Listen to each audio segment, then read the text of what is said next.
Viewers, medical science future में इतनी ज्यादा एडवांस हो गई थी ना, जो लोगों के दिल, फेफड़े और किसी भी बॉडी पार्ट्स को रिप्लेस करके आर्टिफिशियल ऑर्गन्स लगा देते थे। और इन सारी चीजों के कितने डरावने रिजल्ट्स हो सकते हैं, इसका अंदाजा लगाना भी मुश्किल है। कहानी की शुरुआत में हमें फ्यूचर का वो समय दिखाया जाता है जहाँ पर द यूनियन नाम की एक कंपनी ने बायोमेडिकल ऑर्गन्स बनाना स्टार्ट कर दिया था। यानी कि अब किसी के भी बॉडी पार्ट्स खराब हो चुके हों, द यूनियन कंपनी पैसों के बदले उन्हें आर्टिफिशियल ऑर्गन लगा देती थी। इन आर्टिफिशियल ऑर्गन्स में तो हार्ट से लेकर फेफड़ों तक के ऑर्गन शामिल थे। लेकिन जो लोग द यूनियन कंपनी से लिए हुए आर्टिफिशियल ऑर्गन्स के पैसे नहीं लौटाते थे, उन लोगों को कंपनी अपने यहाँ पर काम करने वाले रेपोमैन्स को बेचकर ऑर्गन्स निकाल लेती थी। भले ही वो सारे लोग मर जाएं, लेकिन कंपनी इसमें कुछ भी नहीं कर सकती थी। द यूनियन कंपनी के अंदर रिमी और जैक नाम के दो बहुत ही बेस्ट रेपोमैन काम किया करते थे। उनके जैसा परफॉर्मेंस आज तक किसी ने भी नहीं किया था। वो दोनों कंपनी के कहने पर उन लोगों को मार दिया करते थे जिन्होंने ऑर्गन्स लिया और वो पैसे नहीं दे पाए। लेकिन रिमी जो रेपोमैन की जॉब करता था, उसकी वाइफ को ये सारी चीजें बिल्कुल पसंद नहीं थी। रिमी के इस खतरनाक जॉब की वजह से उन दोनों में हमेशा लड़ाइयाँ हुआ करती थी। अब तो रिमी एकदम से कंफ्यूज हो गया था कि उसे क्या करना चाहिए। एक दिन रिमी के घर पे पार्टी होती है, तभी जैक उससे आकर कह रहा था कि इस पार्टी में एक ऐसा आदमी आया है जिसने कि द यूनियन कंपनी से ऑर्गन्स लिए और पैसे नहीं लौटाए। इसीलिए अब रिमी और जैक उस आदमी को खत्म करने के लिए चले जाते हैं। उन दोनों ने बड़ी बुरी तरीके से उस आदमी के बॉडी से ऑर्गन्स निकाल लिए और उसे मार डाला।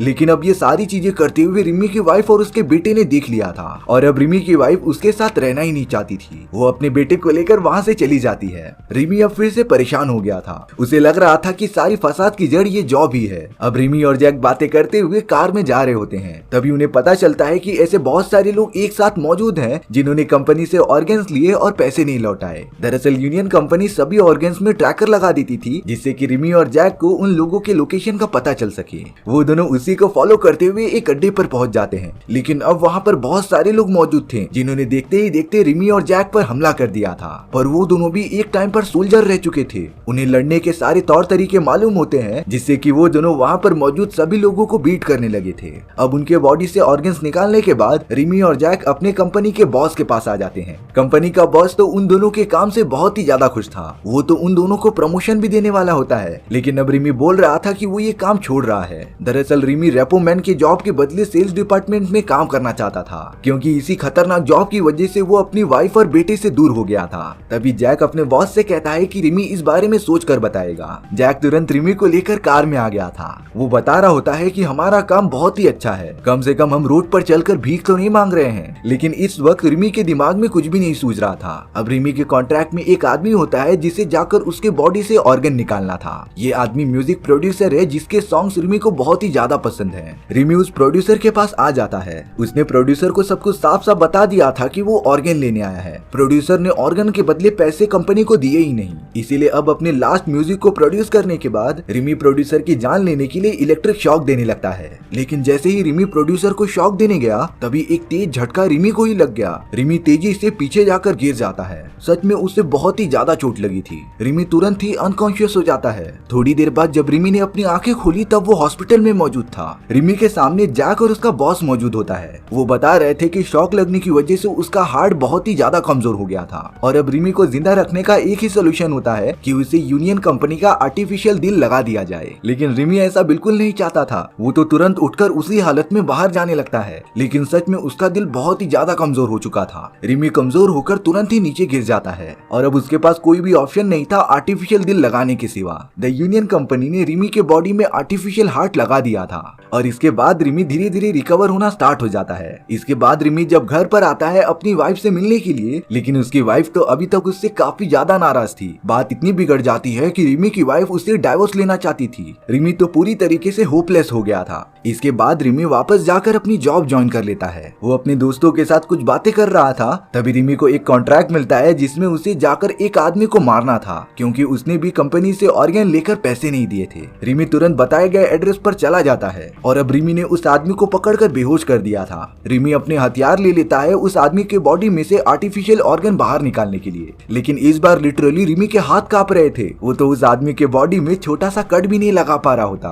कहाँ ये काम रिमी बड़ी आसानी से कर लिया करता था, लेकिन अब उससे बहुत ही ज्यादा पसीना निकलने लगता है और अब एकदम टेंशन में आकर रिमी अपना काम खत्म किए बिना ही वहाँ से चला गया था। रिमी बात करने के लिए बाकी रेपोमैन दोस्तों के पास चला आता है। रिमी ने उन्हें बोल दिया था कि अब वो ये रेपोमैन की नौकरी नहीं करेगा। दरअसल अब रिमी के बॉडी में भी आर्टिफिशियल ऑर्गन मौजूद थे, इसीलिए अब जाकर वो समझ रहा था कि बाकी लोग कैसा फील कर रहे होंगे। रिमी ने कंफर्म कर लिया था कि वो ये जॉब छोड़ देगा। अब रिमी जब अपने घर पर आता है तब उसकी वाइफ ने उसे एक लेटर दिया था। दरअसल ये लेटर यूनियन कंपनी से आया था और अब रेमी को उसके बॉडी में फिट किए गए आर्टिफिशियल ऑर्गन के बदले पैसे देने पड़ेंगे। रेमी एकदम शॉक हो जाता है क्योंकि उसके पास सेविंग्स बिल्कुल नहीं थी और वो इतने कम टाइम में इतने सारे पैसे कैसे लौटाएगा। और तो और उसकी वाइफ भी रेमी से डाइवोर्स लेना चाहती थी। इन सारी चीजों के बाद भी रेमी अपने बॉस के पास चला जाता है। रेमी अपने बॉस से सेल्स डिपार्टमेंट में नौकरी मांग रहा था। हालांकि रिमी को नौकरी मिल जाती है, लेकिन अब जो भी कस्टमर्स आर्टिफिशियल ऑर्गन के बारे में पूछने आ रहे थे, रेमी तो उन्हें सारी सच्चाई बता दे रहा था कि अगर ऑर्गन के पैसे देने में जरा भी देरी हुई ना, तब यूनियन कंपनी कस्टमर्स को जान से मार देती थी। क्योंकि रेमी अब पूरी तरीके से यूनियन कंपनी का ये खेल समझ चुका था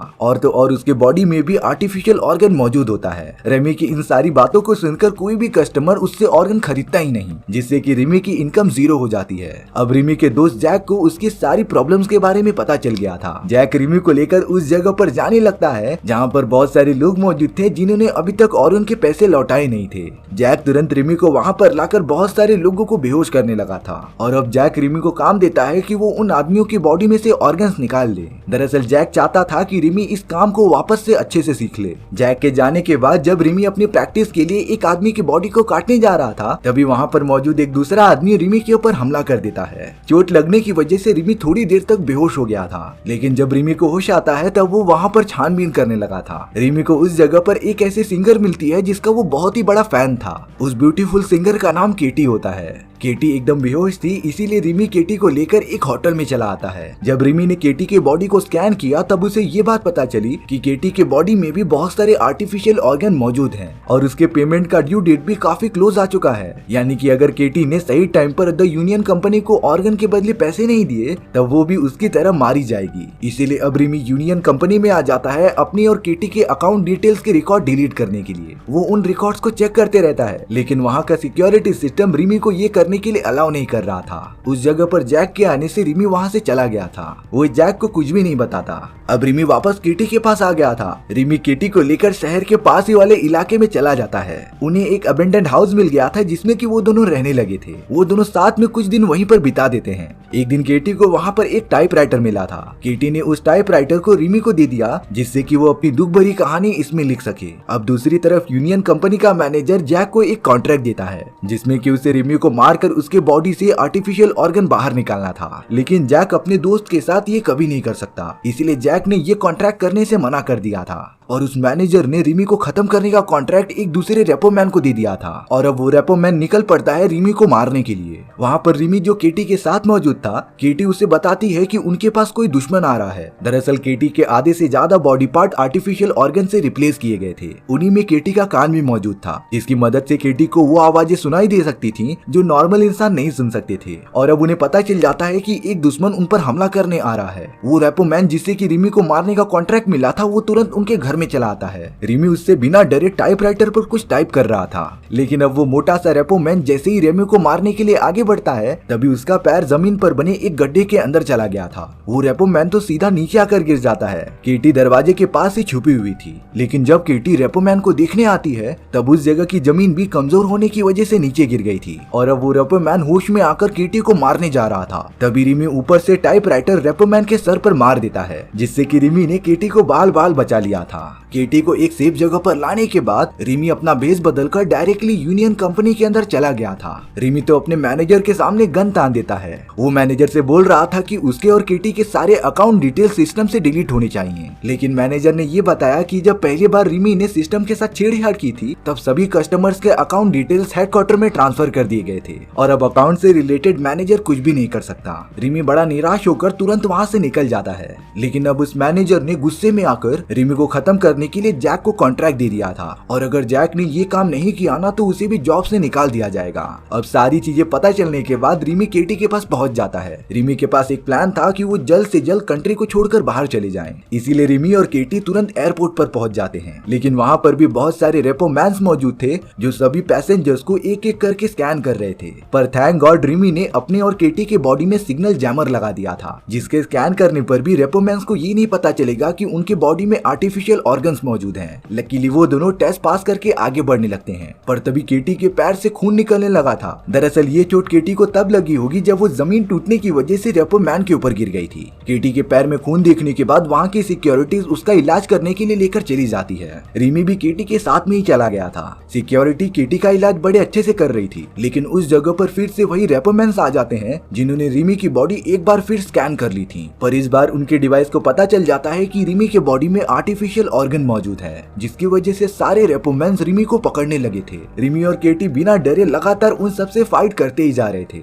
और अब उन दोनों को तुरंत वहाँ से निकलना पड़ेगा क्योंकि वो पूरा एयरपोर्ट रेपोमैन से घिरा पड़ा था। रिमी तुरंत केटी को लेकर एक ऐसे ब्लैक मार्केट में चला आता है जहाँ पर नकली ऑर्गन्स लगाए जाते थे। केटी का घुटना बुरी तरीके से इंजर्ड हो गया था, इसीलिए अब रिमी आर्टिफिशियल ऑर्गन की मदद से केटी को ठीक करने लग जाता है। तभी उस जगह पर जैक आ गया था। जैक रिमी को कह रहा था कि वो उसके साथ चले, लेकिन रिमी ये करने के लिए तैयार ही नहीं था। तब जाकर जैक एक डार्क सीक्रेट रिवील करता है। उसने रिमी को बताया कि जिस डिवाइस की वजह से उसे इलेक्ट्रिक शॉक लगा था वो डिवाइस जैक ने ही खराब किया होता है। दरअसल जैक ने ये सारी चीजें इसी वजह से की क्योंकि वो चाहता था कि रिमी के बॉडी में आर्टिफिशियल ऑर्गन लग जाए और इसके बाद वो रेपोमैन की जॉब करने के लिए वापस उसके साथ आ जाए। लेकिन ये सारी बातें सुनने के बाद रिमी बहुत ही ज्यादा गुस्सा हो जाता है। उसने तो जैक पर हमला करना स्टार्ट कर दिया था क्योंकि आर्टिफिशियल ऑर्गन लगाने के बाद रिमी की लाइफ एकदम से हेल बन चुकी थी। यहाँ पर रिमी और जैक बहुत ही बुरी तरीके से लड़ाई करते रहते हैं, लेकिन जैक रिमी से बहुत ही ज्यादा ताकतवर था। वो तो रिमी को उठाकर पटकता रहता है। रिमी जैसे ही बाहर जाकर गिर गया था तभी केटी पीछे से आकर जैक पर हमला कर देती है, जिससे कि जैक के बेहोश होने की वजह से केटी रिमी को लेकर एक सेफ प्लेस पर आ गई थी।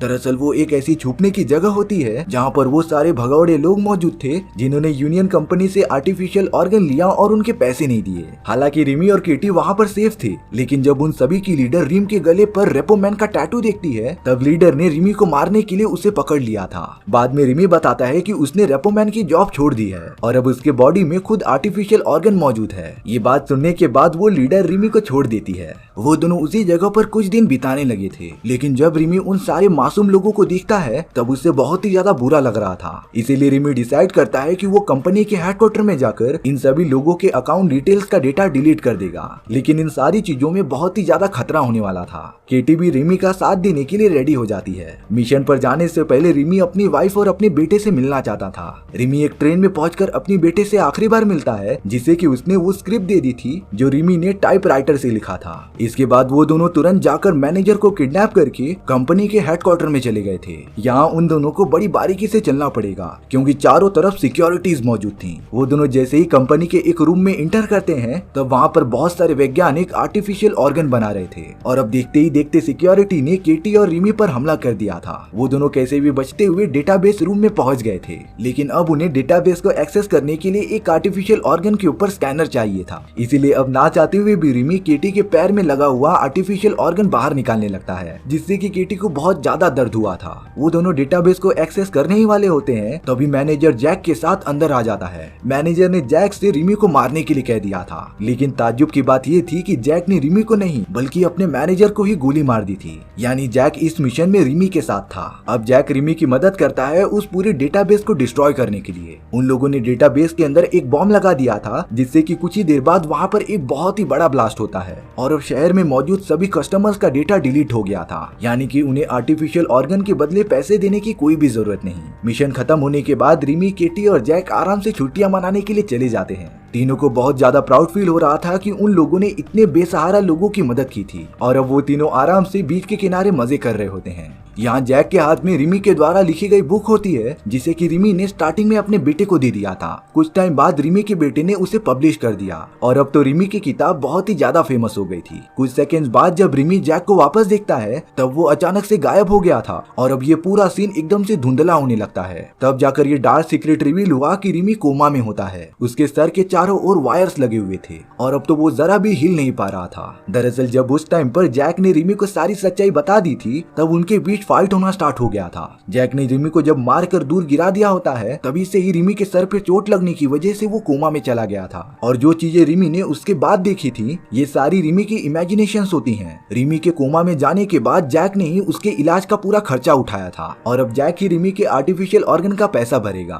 दरअसल जैक ने ही डॉक्टर्स को बोलकर रिमी के दिमाग को कंप्यूटर से कनेक्ट कर दिया था और अब वो एडवांस कंप्यूटर रिमी को वही सारी चीजें दिखाएगा जो वो देखना चाहता था। इसी तरीके से हमारी ये कहानी यहीं पर खत्म हो जाती है। इस कहानी में हमें उस एडवांस फ्यूचर की टेक्नोलॉजी के बारे में बताया गया है जो भले ही हमारी जान तक बचा लेगी, जिसका यूज करने से मरने वाला इंसान भी जिंदा हो जाएगा लेकिन उसकी बाकी जिंदगी नर्क से कम नहीं रहेगी। आपको ये स्टोरी कैसी लगी कमेंट सेक्शन में बताना भूलना मत और अगर आपको मेरा एक्सप्लेनेशन 1% भी अच्छा लगा होगा ना तो वीडियो को लाइक और चैनल को सब्सक्राइब जरूर कर देना, क्योंकि सच में इससे मुझे मोटिवेशन मिलता है आपके लिए इसी तरीके की मजेदार स्टोरीज ढूंढ कर लाने के लिए। तो मिलते हैं नेक्स्ट वीडियो में, सी या।